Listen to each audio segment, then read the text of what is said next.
ደስታ ነው አለው። ሌላ ደስታ አይሰማኝም። እግዚአብሔር ይመስገን።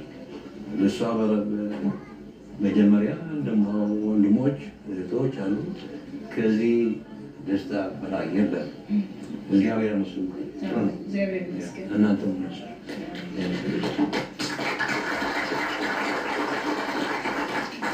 ያው እንግዲህ ስሜት አይደለም የዚህን ያህል ዘመን ተራርቆ ይቅርና ለአጭር ጊዜ የምናስብ ላይ ከባድ ነው። ስሜቱን ያው በልብ ነው።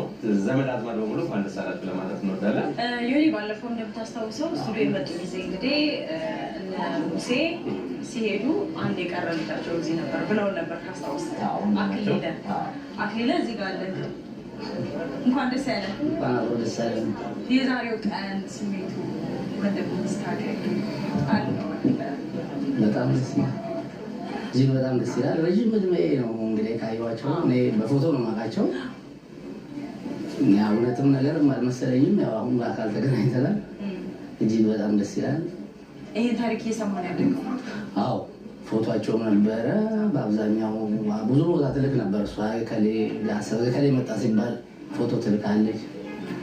መጨረሻ ላይ አንድ ፎቶ ስትቀር እሱ ተገኘ። ይገርማል። አንድ አጎት ነበረኝ ብርሃኑ ተክለማርያም የሚባል እሱ ነው ለመጀመሪያ ጊዜ ነገረኝ። ወንድሞች ሌላ አካባቢ እንዳሉኝ አላውቅም ነበር። አስመራ ሄዶ ያገኛቸዋል። እነሱ ሲመለስ ለእኔ እንደዚህ 2-3 ወንድሞች አሉ ከሌ የሚባል ብሎ በዝርዝር የነገረኝ እሱ ነው። ከዛ በፊት እናቴም አልነገረችኝ፣ አላውቅም ነበር። ከዛ በኋላ መስማት እየጀመርን ነው። ፎቶ ማየት ተጀመረ። ብዙ ጥረት አደረግን ለማግኘት አልተሳካም። አሁን ግን ያው በእናንተ ጥረት ደስ በሚል ሁኔታ በአንድ ቀን አዳር የሚገርም በ19 ኢቤስ በ20 ስልክ ተደወለ።